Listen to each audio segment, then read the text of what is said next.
Check, check, check. 1, 2, 1, 2. What is this? Ladies and gentlemen, it's your boy back at it again with my big homie, the Kingpin, aka the Visionary, aka the Beard, aka what are you? What else are you? AKA what the, What we talking about today? That's what it is. There we go. Hey, what is happening, everybody? What's happening? Yo, there's 58 suckers in this room. I like it. I love it. Y'all ready for this, man? Listen, man, appreciate everybody showing up. Two dudes just talking Bills football, man. Ain't that crazy? A platform for us to just talk Bills. You know what I mean? With people that love Bills, and that's that. Yo, just imagine just how crazy it was knowing that just a year ago in October, we said, you know what, let's just do a YouTube channel real quick. And then, the amount of love that we received after that is just priceless, man. Priceless. Much love to everyone. Oh, by the way, hey, you know what? By the way, I think it's St. Patty's Day today. Yeah. Happy St. Patty's Day to the I don't want to say that wrong. To the Irish. To the Irish. Am I saying that right? Happy Saints fucking Patrick's Day. Fucking Patrick's Day today. Yo, I got a question for that music in the beginning of the show is dope. Well, thank you, man. The DJ put something together. Hey, DJ, tell them about the music you put at the beginning of the show. Hey, DJ, drop the beat. Yeah, man. Drop the beat. I got a question, real talk, for everybody in this room. And this is a real question, right? And I had to bring this up to the wifey first, right? So this is how it started. I was watching the show Hot Ones yesterday. I was dying watching it because these guys are. You ever heard of the show Hot Ones? Yeah. Where this dude gets these guys to eat wings and then have a conversation, football conversation. Bro, by the time they hit middle wing, they're not even listening. They're like, their mouth is on fire and dude is firing off questions left, right.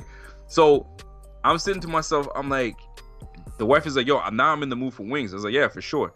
And then I saw something on Twitter this morning talking about blue cheese or ranch. And I was talking to wifey this morning. I was like, yo, watch what you say from here on out very carefully. I'm just keeping it a buck here. I'm like, blue cheese? Who the hell dips wings in blue cheese? Or ranch, for that matter, right? So then I started thinking to myself, okay, so when we go to restaurants, what dipping sauce do they give us to dip?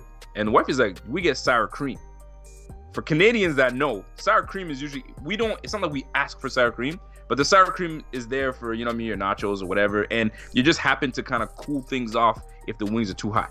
I personally don't use any of that stuff. But if we're going to, blue cheese and ranch though? Ranch is kind of odd. You know what?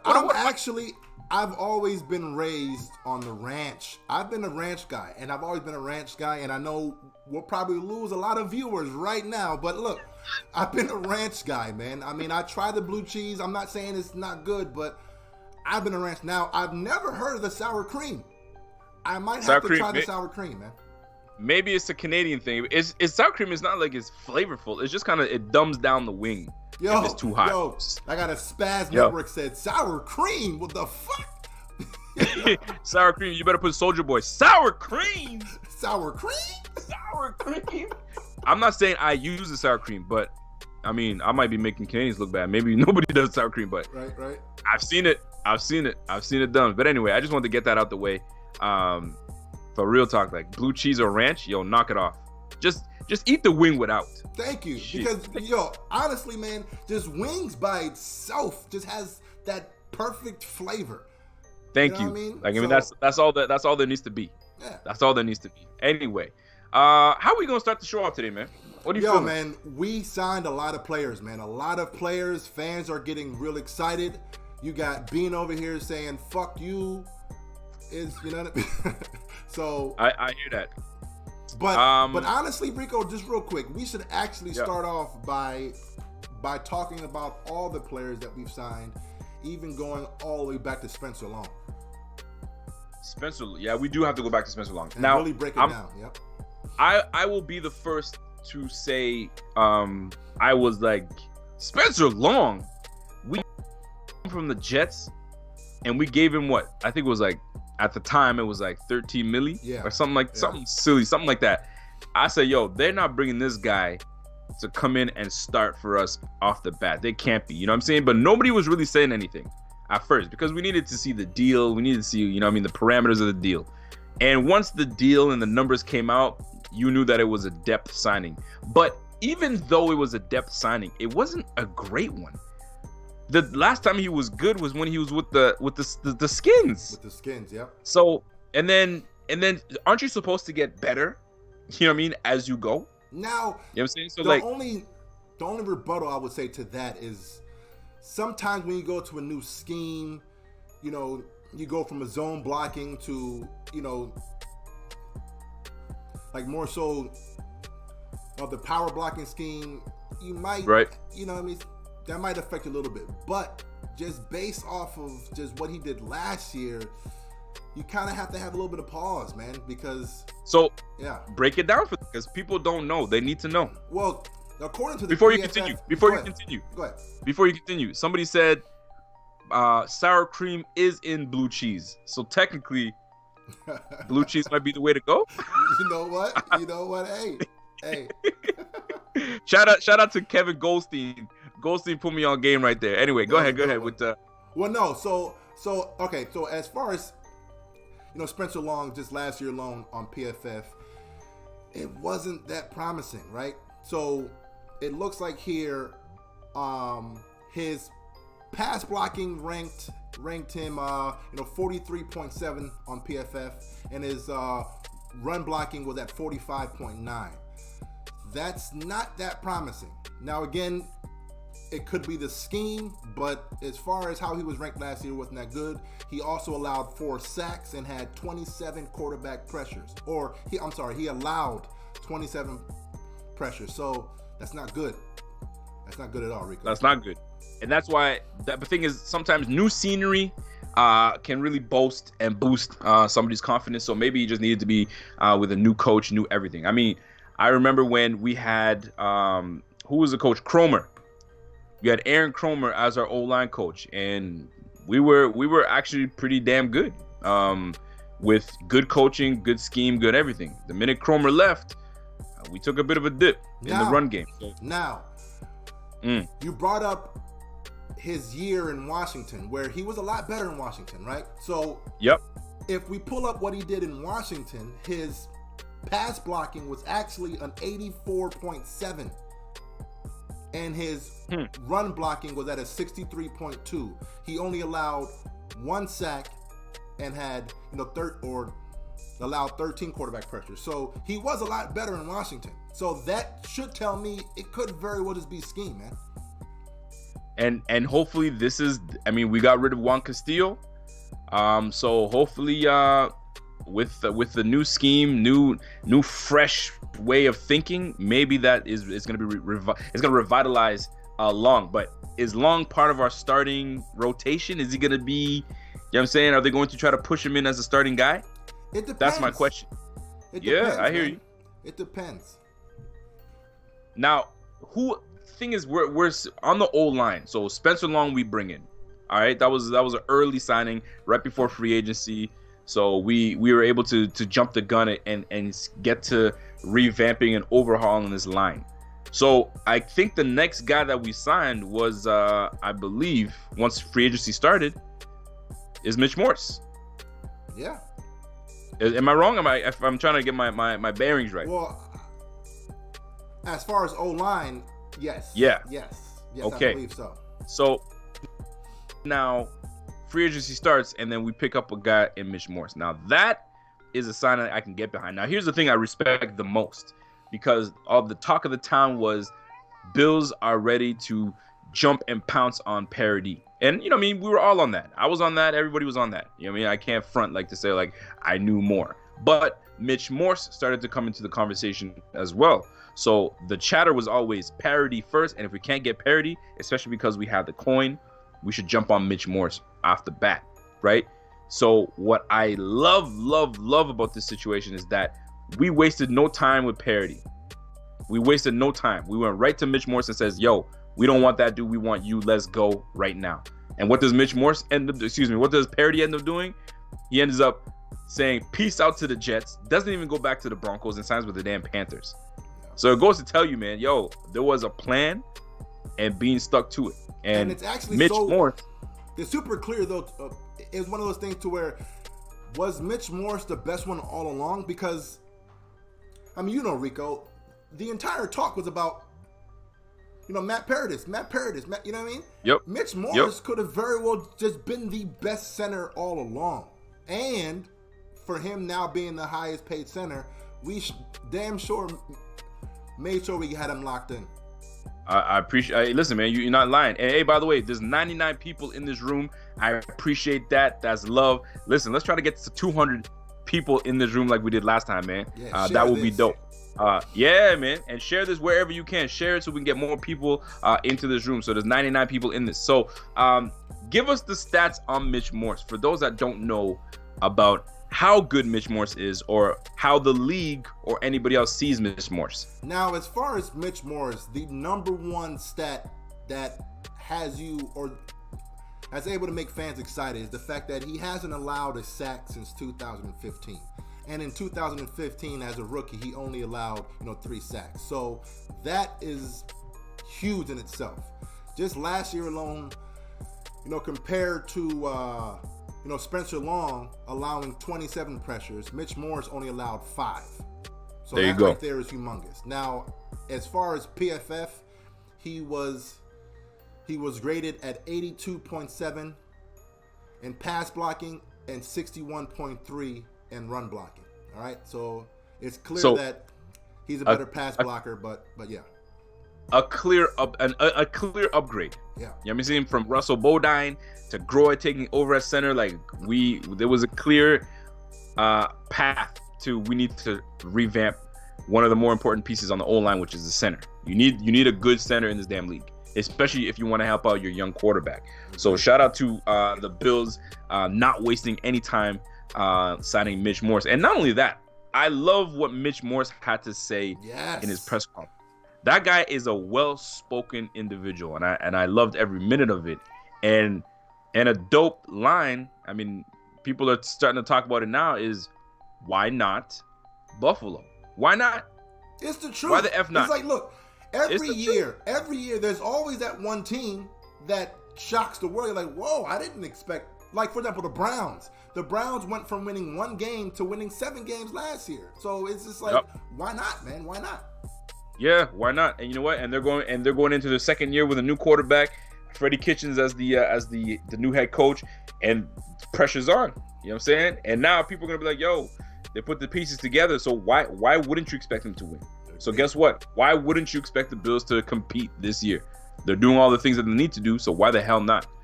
Good on Mitch Morse. Fuck a compete.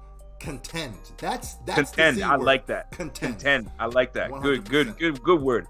Good word. Yeah. So why not contend, right? And another thing too is that bringing that one piece, that one guy, can make all of the difference. And I'll tell you this: I overheard some people talking about the Giants, and how they lost Odell Beckham, and that they're gonna be trash, they're gonna be this. And one of the dudes, I don't know who was speaking on it. Maybe it was Gettleman. I'm not sure. But Jonathan Stewart. First of all, I didn't even know Jonathan Stewart was with the Giants in the first place. But anyway, Jonathan Stewart was the reason for the team staying together. It was a guy like him in that locker room that keeps things together. Losing OBJ is a big offensive piece, yes. But when you have little guys in the locker room that make the difference, and Jonathan Stewart happens to be one of them for the Giants, that makes a huge difference. So Mitch Morse coming in solidifies a little bit on the line. Some continuity will come. Some respect will come. You know what I'm saying? I've done this before. I'm legit. So you can't go wrong with that, man. You really can't. So I really, really like the Mitch Morse sign. I'm big on that. The imagination of just knowing that he learned a lot from Patrick Mahomes, right? So there you go. He was a center for an MVP quarterback. So that alone should, Now, Dave Myers, shout out to Dave Myers with the donation. DM3. He should be going live on Facebook tonight, so stay tuned for that. If you haven't liked our Facebook page, go like that, man. The link's in the description. But yeah, man. So who's next on the docket, Rico?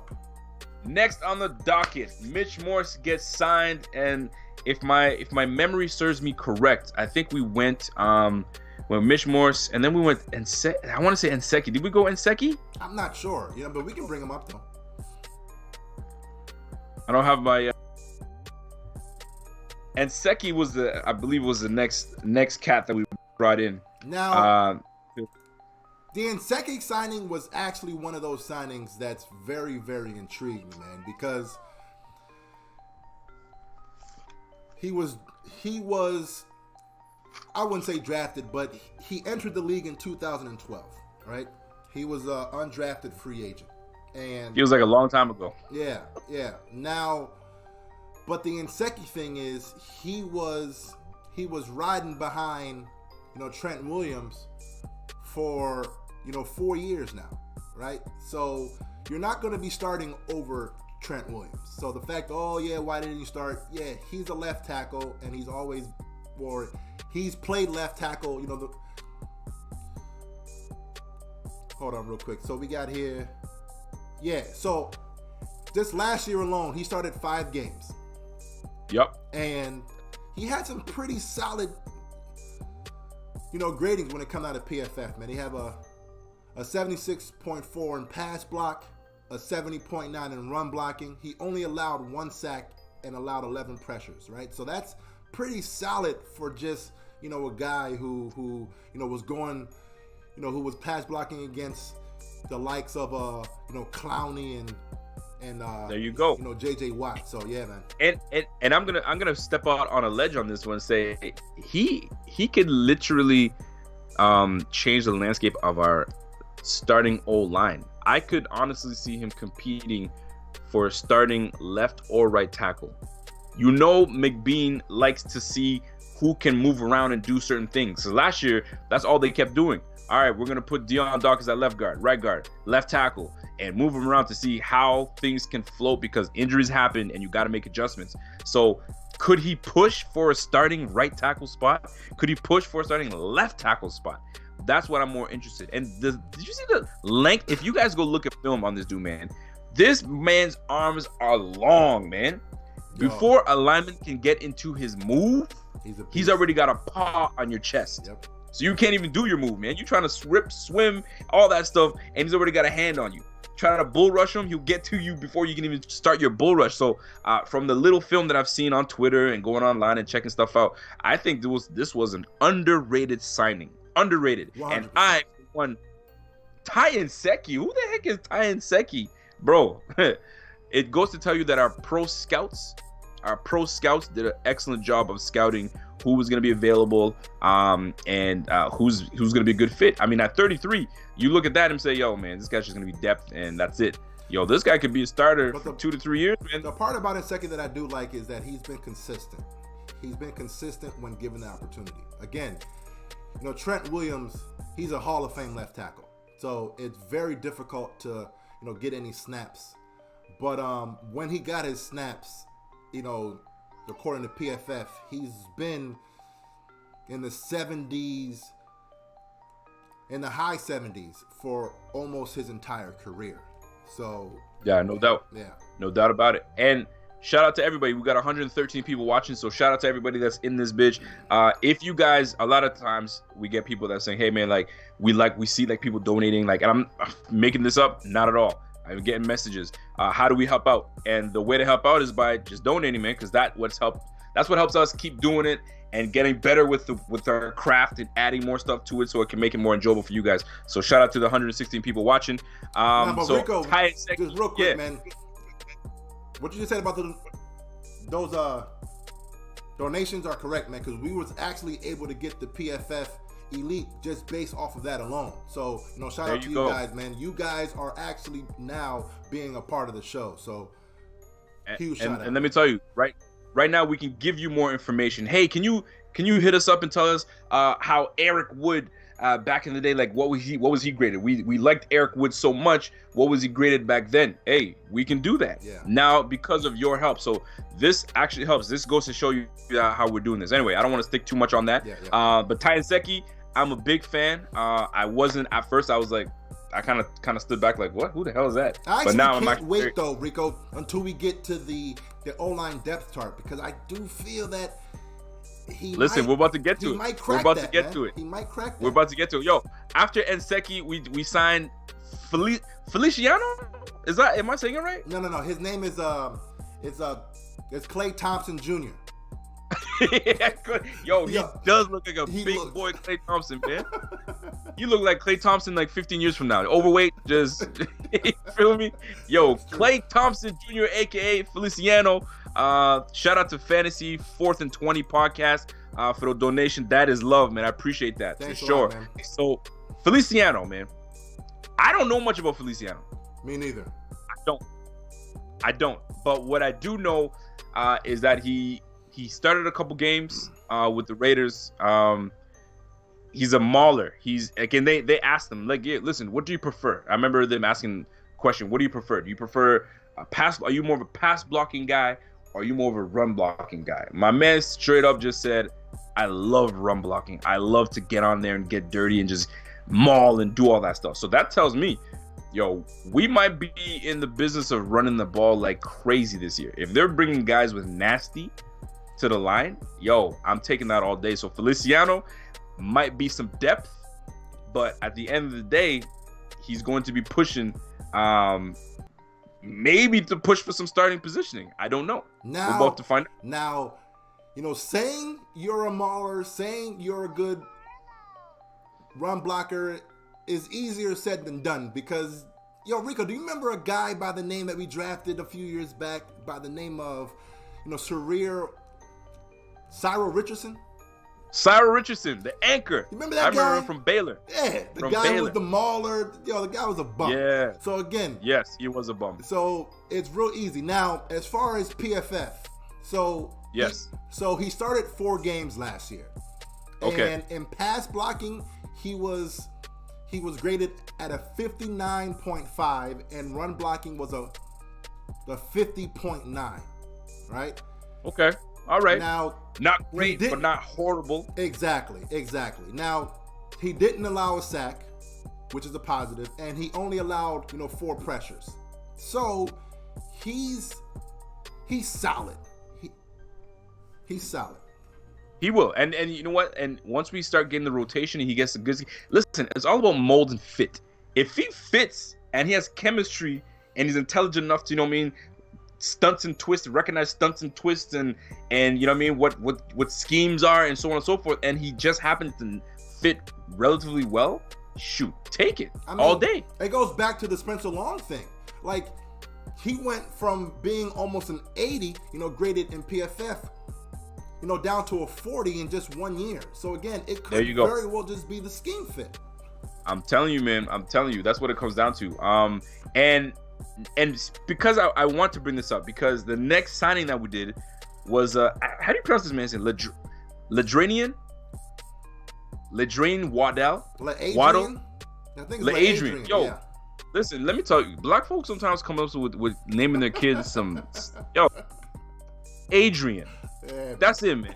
Adrian, come on, man. Yo, listen, knock it off sometimes, man. I mean, I'm not saying black people only do that. There's some white folk that do some crazy things, like naming their kids some junk. You know what I mean? So anyway, it is what it is. But Adrian Waddell. Here's what I do know about Adrian: injury prone.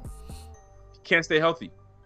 So the one thing that is in his favor is, I think he was coached by our O-line coach now, in OG Bobby Johnson. Bobby Johnson. Hey, Johnson. OG. So OG Bobby Johnson is our O-line coach, and they have some chemistry together. So maybe by bringing Waddell, whatever you want to call him, with our new O-line coach, that could be almost like reviving. I don't want to say reviving his career, but just give him some motivation, because this is his second team, so this is an opportunity right now. You have an opportunity. As according to me, Morse is the only lock. Morse is the only lock in position. Everything else is up for grabs. Wide open. You play well enough, you start. And speaking of up for grabs, let's take a look at what the potential depth could look like at O-line. Shout out to everybody in this room. There's 123 people. Let's go. Let's move it up. Let's bump it up a little bit more. Now, the only thing to me that I wouldn't say is a red flag, but was tricky with the Waddle signing is that he was the only player that we signed to a 1-year deal, where everyone else was a multi-year deal. So is it one of those, let's bring him in just to see what we got? I think he's more so, one of those guys. But here, another thing to kind of look into too, like you bring in everybody was signed. I don't know what's going on, but the way that these deals are being constructed, I thought it was just a Bean thing, but it seems like it's a thing around the league. Everybody's getting these multi-year deals, 2 to 3 year deals, but really there's a 1 year out at the end of it. At the end, almost all of them. You're right. Right. So it's interesting because like John Brown, there's a 1 year out on that one. You feel me? I think in Seki, there's a 1 year out on his deal too. So all these deals, these multi-year deals, 2-3 year deals, but there's a 1 year out. There's a lot of guaranteed money there, but there's a 1 year out to say, yo, either you show up and show us that what you got, or you gone next year, because we can make that option. Which is very surprising that we still have Trent Murphy on the squad, because there was a 1 year out on his contract and he's still there. I mean, there's time, but I'm just it's very interesting to see that being said. With that 1 year deal, that tells me, yo, you either make it happen or you're gone, depending on what we do in the draft too, because that could be the case as well. You just never know. Yeah. Now go ahead. No, because I was gonna say, so if you could show us a depth of what this team could look like, that'd be dope. And I want you guys to take a look at this and tell me if you guys agree with this graphic that we're about to put up, or would you say, nah, let me tweak that, let me move that a little bit around. Take a look at it and let me know what you guys like. Let me know what you guys think. Now, just by first glance, that could very well be how it looks like, right? But yeah, I would do a little bit of shuffling. Now, who are you shuffling? Here's what I would do. At left tackle, I would put Nseki, because again, he is who he is. He's a left tackle, man. He's 33 years old, and I'm not going to learn right tackle, man. I've been doing left tackle for a long time, right? So I would put him at left tackle. I would actually put, Spencer Long at left guard. And the main reason I say Long is because Long and Nseki both played in Washington together.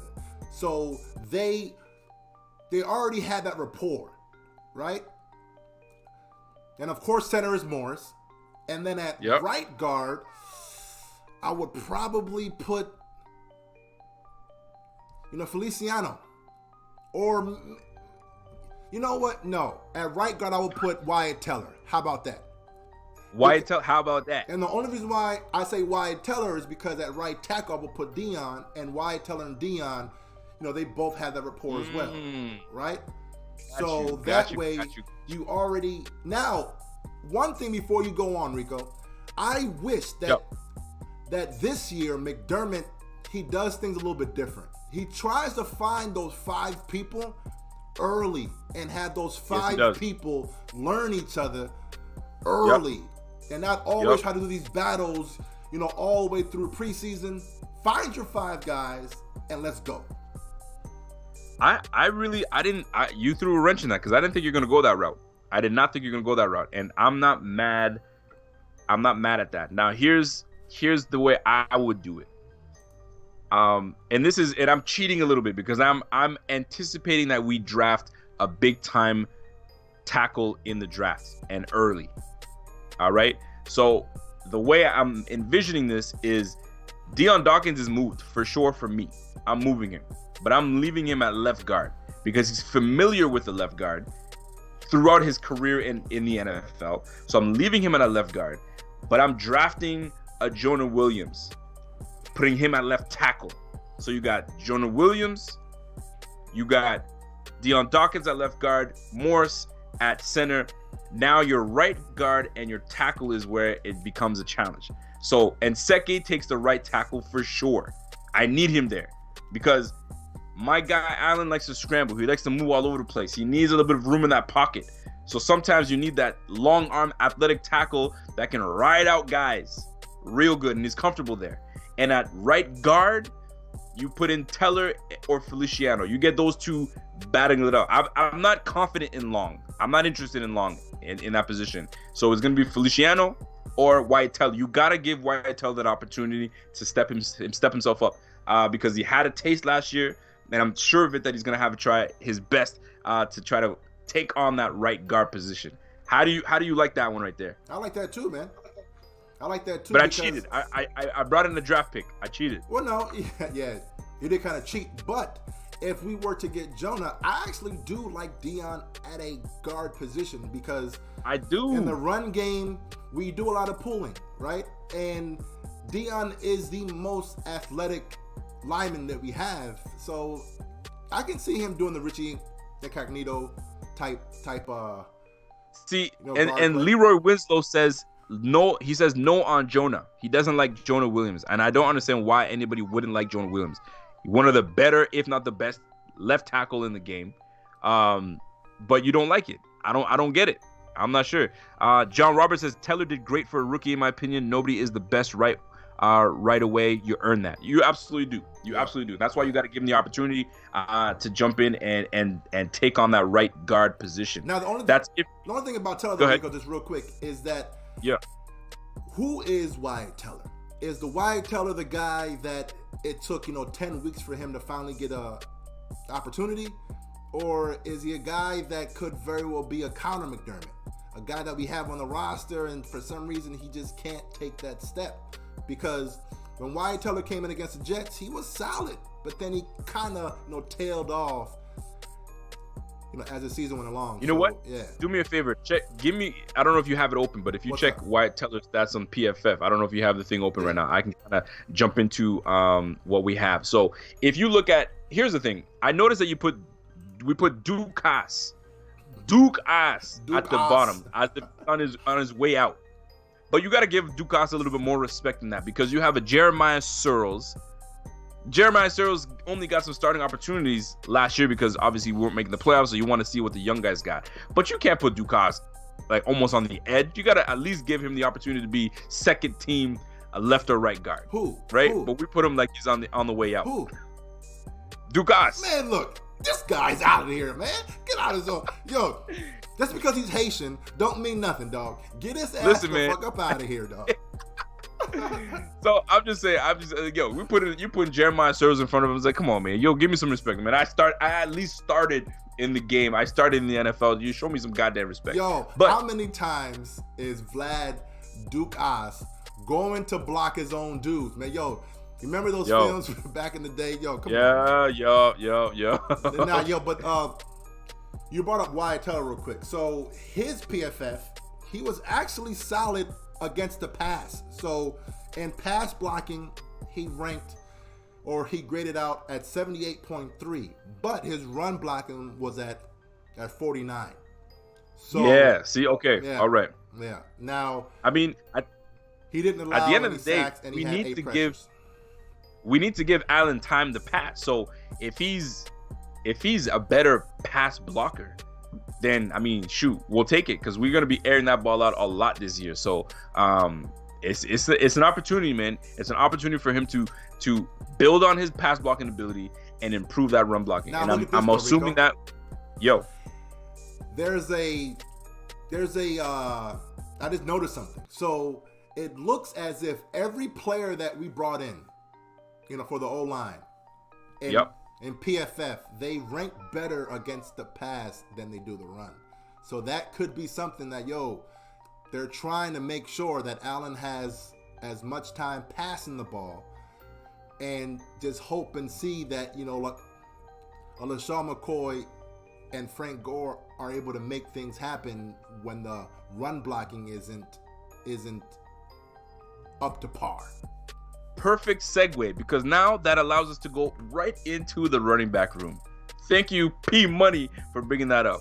So a lot of people kind of, they drag the Bills, for a couple blocks for signing future Hall of Famer and Frank Gore. Now, for those that are living under a rock and don't know what the hell I'm talking about, Frank Gore to the Bills. 15 years in the NFL. He's young year 15. Yo, bro. 15 years running the rock. Yo, the thing about Frank Gore, though, Rico, is that he is the epitome of the phrase, age ain't nothing but a number, man. Age ain't nothing but a number, Seriously. man. I'm telling you. The guy's he's what do you call those people that can just keep going? He's an Iron Man. Yeah. He's an Iron Man. Dude, 15 years? And dude, he had 722 yards rushing last year on the Dolphins team, man. At age 35. Come on, man. Like, yo, we got to put some respect on this dude's name. He can still play. And he even said it. I still feel good and I still love the game. Yo, when you have those two things you're right. in your pocket, You're right. yo, you can still do it, man. Yo, look at Tom Brady. You think Tom Brady has any time he's going to retire? I know. No. I know. He still has fun and he loves the game. He's still going to play.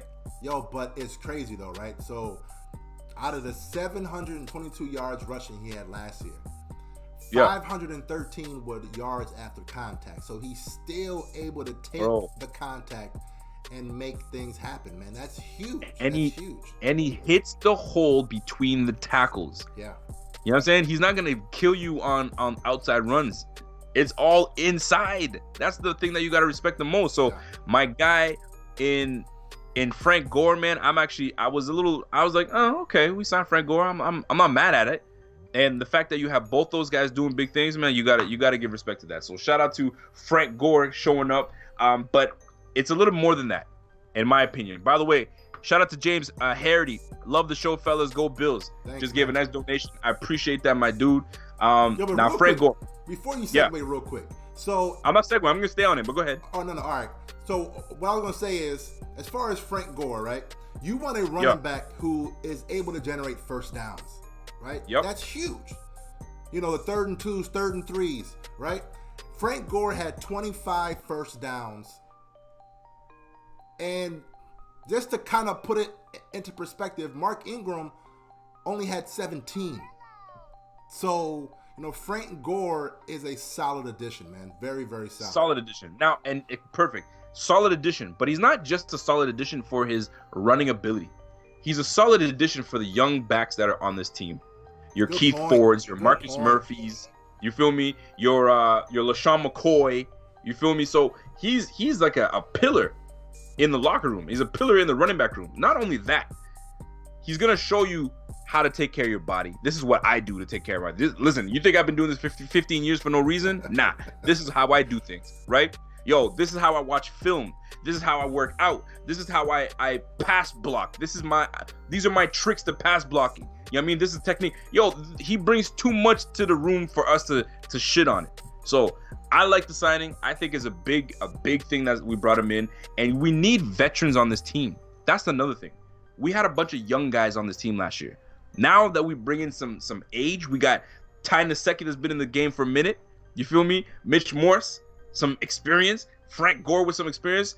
Yo, this is not a bad thing. John Brown with some experience. Beasley. Now, Rico, dude, what does a Frank Gore signing mean to a Chris Ivory? I like Chris Ivory. Exactly. I like Chris Ivory a lot, man. I like Chris Ivory. And if Chris Ivory were listening to this, man, I like you a lot. You feel me? But pause. It's a numbers game. It's a pause. It's a numbers game at the end of the day. It's a numbers game. Everybody knows it. Nah, but wait a minute. Hold on. No. So as far as the numbers game, why wouldn't we just keep him and have McCoy, Ivory, and Frank Gore? I mean, Marcus Murphy really hasn't done anything. I hear you. But you wanna go in a season with, you know what I mean, 3 backs over the age of 30. Why not? Like age ain't number to number, but we also know. I mean, I feel it. I get up in the morning sometimes like, oof, my back. Hey. Let me stretch that out real quick. You feel me? Or I'll bend and pick up my kids and my knee cracks a little bit. So I'm feeling it. So if I'm feeling it, you know what I'm saying, and I'm not putting myself in that position every day to get beat up and all that stuff, they got to be feeling it. But we have to bring in young bucks in. You can't have these 3. And thirdly, Ivory and Gore are similar in running styles. You can't have 2 guys with the same running styles. You can't. These guys are in between tackle guys. You just can't have that. You have one already. That's good enough. But you never know, man. They might keep Chris Ivory. We might go with, you know what I mean? But here's one thing that we're not talking about. If we keep Chris Ivory, which could be a potential, then that means Patrick DeMarco has to go. What are we keeping Patrick DeMarco for? I'm fine with that, man. That's one thing you got to think about. Patrick DeMarco, to me, the fullback is being phased out. Spread offense, it's all this spread offense that's going on right now. And when you spread offense, guess what? You're not on the field as much. So DeMarco is one person that we got to really look into and be like, yo. So I just finished seeing a comment, Rico, from What's up? Ray Garcia. He says, get rid of McCoy. He's done. Wow. Okay. Whoa, Ray Garcia. Which hand do you want me to slap you with? The left or the right? Or do you want it to be with open hand or backhand? Which one is... Yo, don't disrespect the guy like that. Don't disrespect McCoy. We should cut him. He's done. He's not done. He's not done. Here's the thing. McCoy had a rough year last year. Injury. Then he was dealing with the offseason nonsense. Like, that stuff can weigh on you, man. You're not fully there. You're dealing with a rookie quarterback on top of that. You know what I'm saying? You started off the year with Nate Peterman. You feel me? So it was rough for him. He started to get a little better. Now he brings in Frank Gore. Now the old line starts to get a little better. So I mean, we gotta show respect. We gotta show respect a little bit. I don't know if you're with me on that one.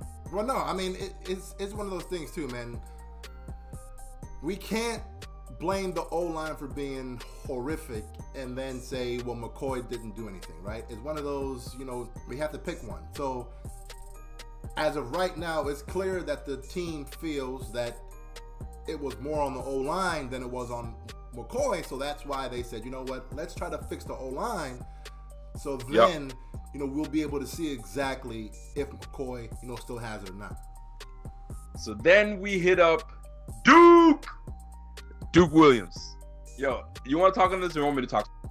I mean, look, man, Duke Williams could be the X factor. A lot of people are sleeping on Duke Williams, man. Now again, yeah, right. Now again, yeah, they're sleeping. Wake your ass up. He could very well be a bum. Who knows? Because he had a crack. He had a crack when he first came in the league. No, but it's true though.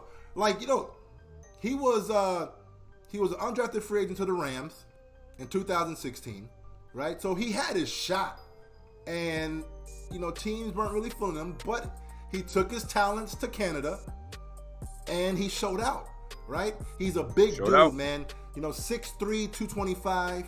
He ran a 4.7 40. So he's not the speedster, but an Anquan Boulder ran a 4.7 as well. So you can't really, but I like Duke, man, and I like what Duke tweeted, man.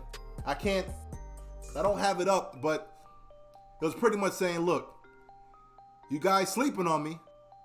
Okay. You're about to find out. So you're about to find out. I'm excited about it. And look at our roster right now. Our roster currently right now are full of guys that are 6'2" and under. 6'2" and under. Zay Jones, 6'2". Beasley, 5'8", 5'9". John Brown, 5'11" and 6 feet. Foster, 6'2".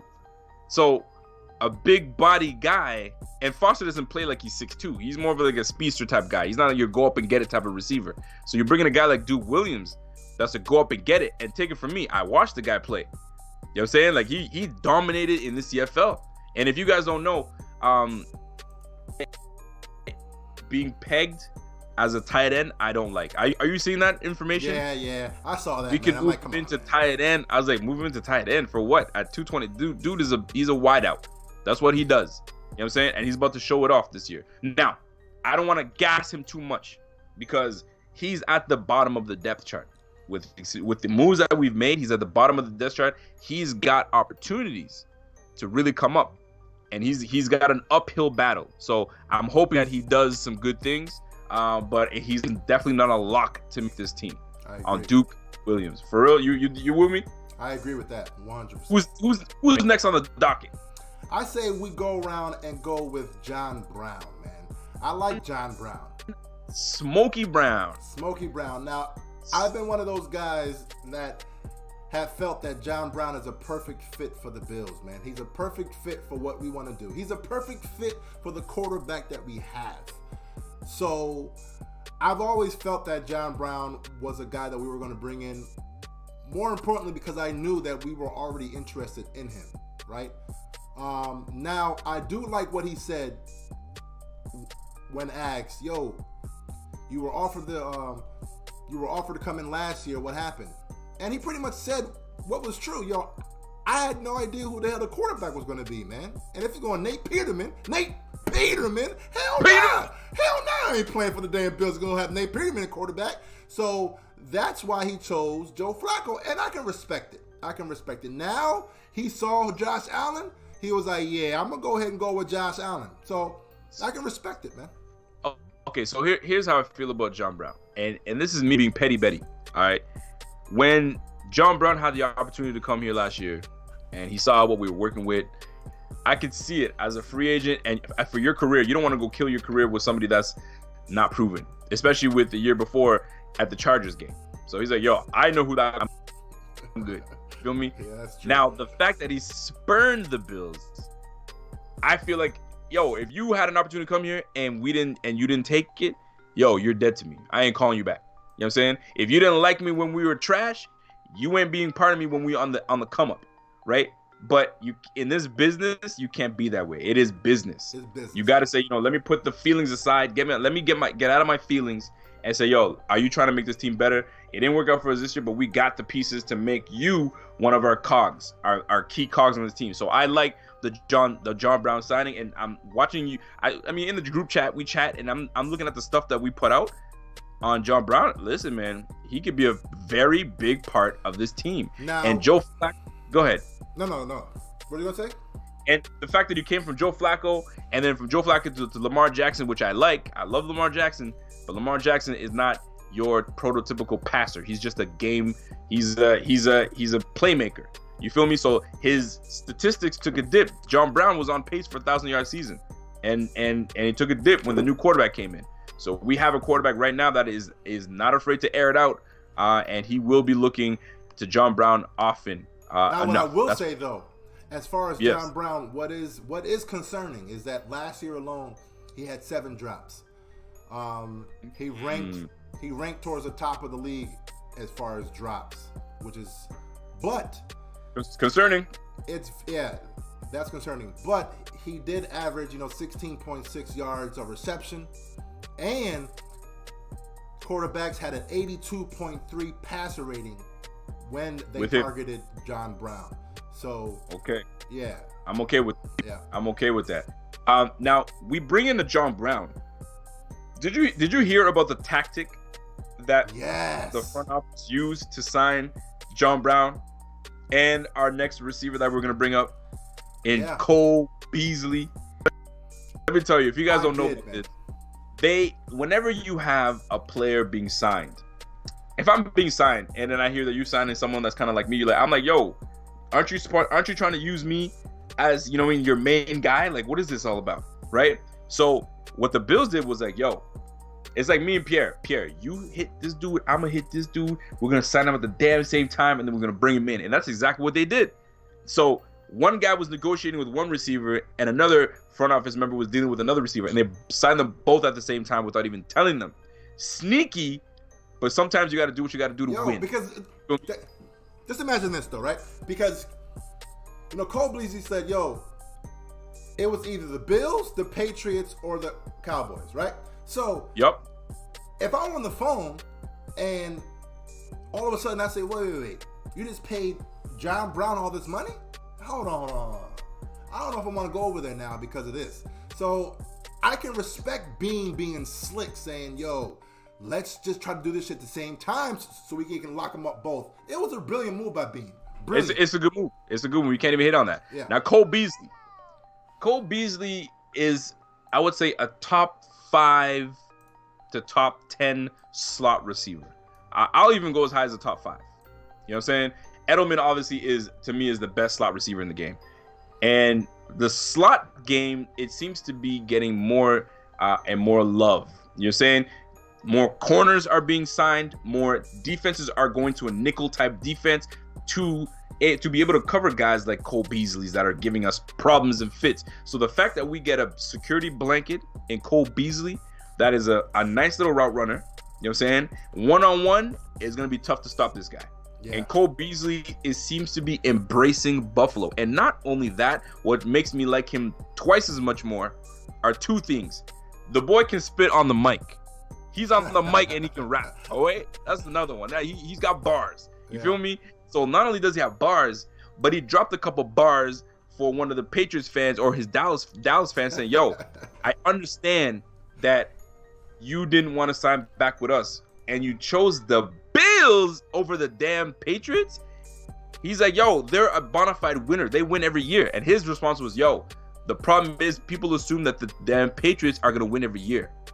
That's not happening. So he signed with the Bills knowing full well, like, you know what? I like what I see. I like what I've been seeing. I'm about this culture. And you don't know when old man Brady's going to go down. You feel me? Because once he goes down, it's over. It's a wrap. Yo, so Rico, the fact that who's the better rapper? Is it a Cole Beasley or a Le'Veon Bell? Because Micah, he says it's Cole Beasley all day. No, I've heard Le'Veon Bell stuff, and Le'Veon's actually nice. Le'Veon's got bars. Le'Veon's got he's got good stuff. Nah, I listened to his thing I'm with Micah, man. I'm with Micah Turgeon. Micah Turgeon says Cole Beasley is 10 times the rapper Le'Veon, and I agree with him, 100%. Then I guess I gotta go back and look at the tape. To find out what's really good. But Cole Beasley ain't gonna have anything on my guy Stevie Johnson. So let me dead that shit right there. Not happening. I agree. So I like the Cole Beasley signing. I think is gonna be a vital part.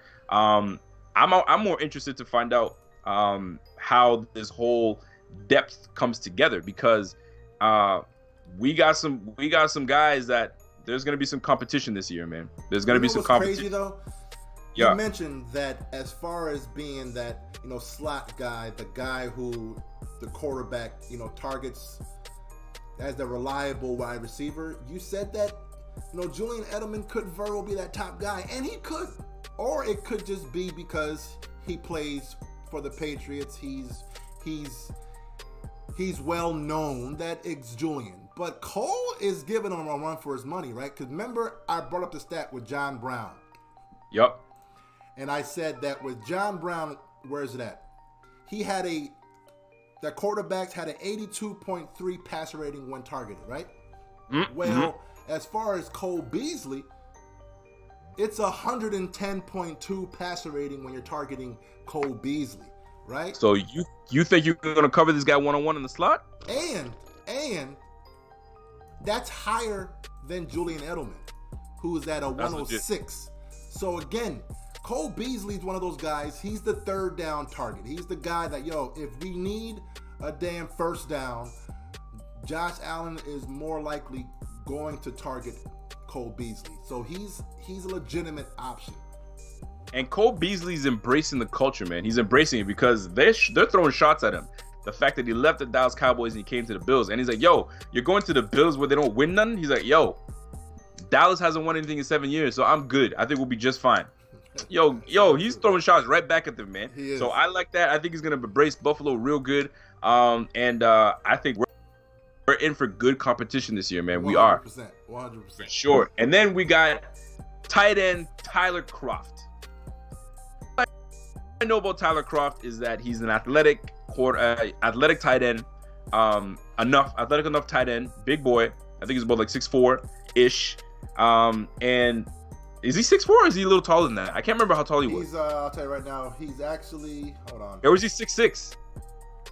I think he's 6'4". Let me pull up real fast. So we got Tyler Croft. And athletic, because I watched some film on the Bengals on him, and not too much, but he's athletic enough to hit down the seams. 6'6", you're right. Yeah, he is 6'6". He's 6'6", 240. So we got a big boy in him. So I'm actually interested in it. Now, is he going to be a starter type and we're going to depend on him and all that stuff? I doubt it. However, I think that he's going to help us in the run game. I think that we are going to hit something in the draft, and I think we're going to do everything we can to help out our quarterback in Josh Allen. So I'm on board with the signing on Croft.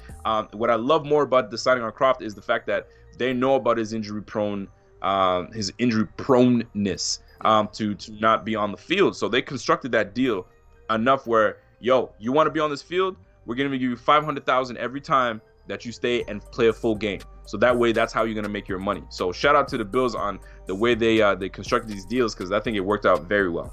I mean, I just love how Bean constructed all of these contracts, because I've been giving Bean a hard time, man, a very, very hard time. But Bean is showing us that, I'm willing to wheel and deal, but it has to make sense for both the player and for the franchise. So I can respect that aspect 100%. Absolutely, man. So to me, I think these signings were crucial. I think we were aggressive. I think we did what we needed to do. Now brings us to, how do we merge all these receivers and finding a starting lineup? That's going to be the tough. So who do you see? First of all, how many receivers are we keeping? Number one. And who are your starters? Man, that's a solid ass question, man. Because me personally, I don't see us keeping more than 6. Goes for everybody in here. What do you guys feel are your starting receivers? If we're keeping 6 receivers, who are you keeping on the roster? Or are we going to 7? Are we keeping 7?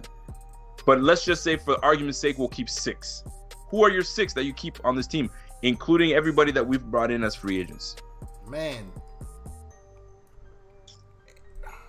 So I'm gonna read you as you think of it. As you think of some, I'm gonna read some of them, because Leroy, Zay Jones, Robert Foster, John Brown, Cole are the 4 in the slot. So those are your 4, but you need 2 more. So who are your 2? All right. So we already know now Roberts. So Andre Roberts, he's a lock, right? So now Andre Roberts lock? Oh yeah. He's a return guy, 100%, right? Because we didn't even mention the Andre Roberts signing. Let me just bring him up real quick, man. Andre Roberts, man. Yep. This guy, as a return guy, just last year alone, put up some ridiculous numbers, man. Just on the Bills alone last year, he played the Bills twice, and in 2 games, he had 308 kick return yards. That's ridiculous. In just 2 games. Right? So he's ranked as the number 1 kick return guy in the league. He made All-Pro and made the Pro Bowl as a kick return guy last year alone. Right? He averaged 29.4 kick return yards last year. So the guy is solid, man. He's a very solid. Look. And Lord knows we need a spark in the return game, so I'll take that every day. You're on something with that. So then here's the case. Then I'm gonna put my lineup right now. Go ahead. So, in no particular order: Foster, Zay, Cole, John Brown. All right, we got 4. And then you got Andre Roberts. Okay. Isaiah McKenzie. Ooh. I battle with this, because it was either Isaiah McKenzie or it's going to be Duke Williams. And this is of right now, because Isaiah McKenzie proved himself last year. He gave himself the opportunity to really put himself in position to make this team. Duke Williams is the one that's got the battle all the way up. He has to knock these people out. So I'm going to go Isaiah McKenzie as my 6th. Now, Duke Williams could very well be that guy that puts pressure on everybody else, because remember, he's the big guy. He's the big, go get it wide receiver. He's the only one we have as far as what he brings to the table, right? So he's not, really competing with, no one else for what he brings, right? Yes, absolutely. We have Cole, John Brown, McKenzie, Ray McLeod. They all do somewhat, like similar things. So what I would say is John Brown and Cole and Andre Roberts are locks, right? So that's 3. Yep. Robert Foster, he's arguably our best receiver, arguably. So that's 4, right? Or no, wait. Hold on.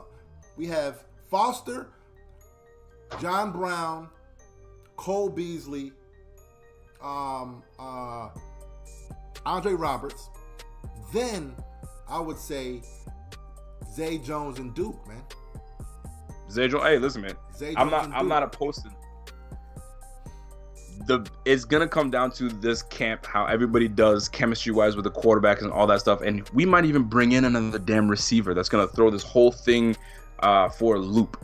So, did front office, did management really set themselves up for this year, this offseason? Yes, they did. Here's a off the cuff question for you. What's up?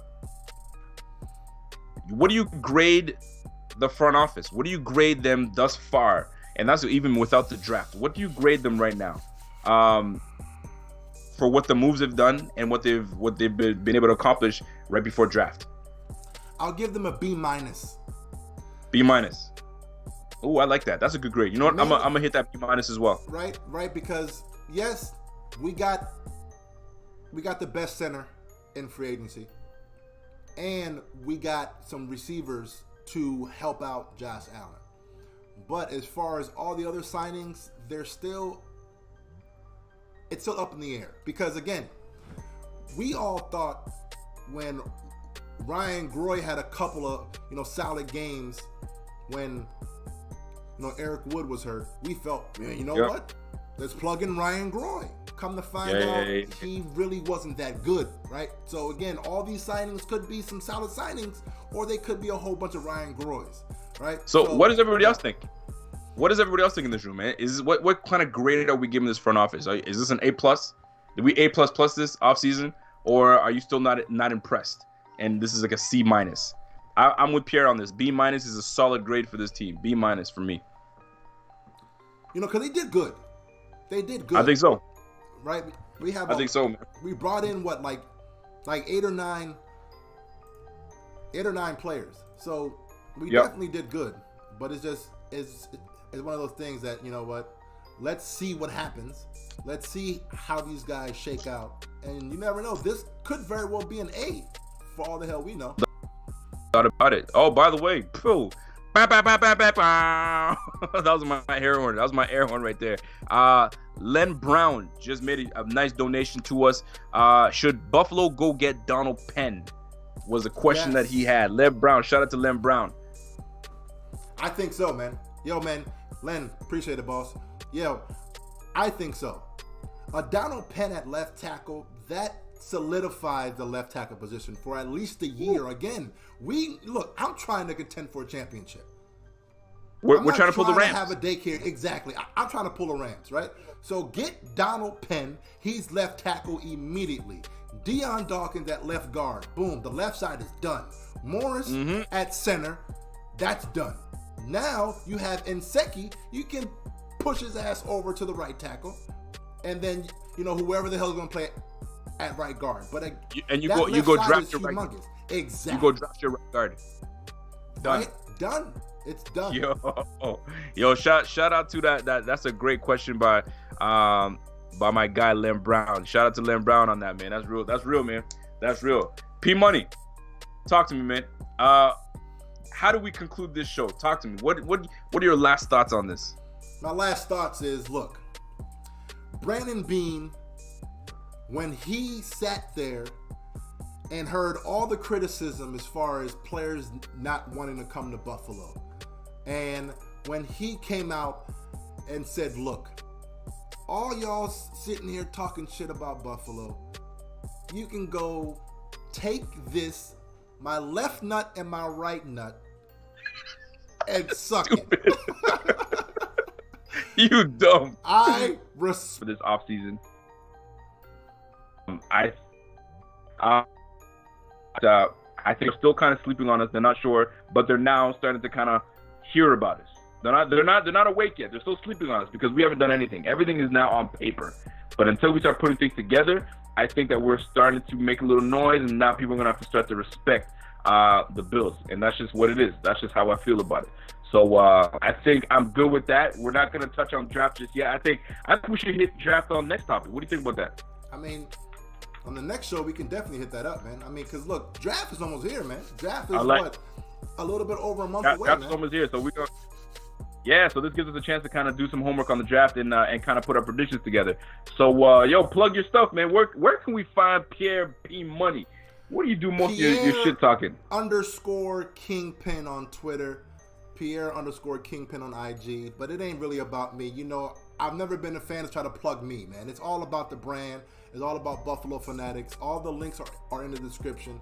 So, yes, sir. Like I say in every video, man, shout out to all the fans, man. The people who follow us is ridiculous. Right now, we're trying to close in on getting to that 6,000 mark. I think we're short like 20 subscribers for us to hit that 6,000, man. So shout out to you guys. We're trying to get 10,000 before the season. It's gonna be hard, but man, we're over here, digging and trying, man. So shout out to you guys, man, 100%. Yes, sir. Shout out to the crew, man. So yo, hit me up on the good old Twitter. It's the Rico_BF all day. I get in my bag here and there. And listen, man, I don't take Twitter seriously. So if you guys are trying to come for me with that blue ranch and that blue cheese and the sour cream, come for me. Come for me. I'm ready. I'm ready for you. But other than that, man, I appreciate each and every one of y'all. Keep tuning in to your boys. And we're gonna keep putting stuff out, man. We are the biggest, the baddest. We do what we do, and there's nothing about it. There's nothing else about it. So the Mecca, man. We the plug. We the plug, man. Yeah, so until next time, it's your boy. What's yours, man? Hit him with a sign off, man. No. You have to sign off. Everyone knows that sign off, so I'm gonna allow you to sign off and do your thing. I'm not gonna take the franchise and shine because we all know this guy is a diva. He's a diva. So hey, I'm a diva all day, man. Man, look, man, do your thing. Listen, man.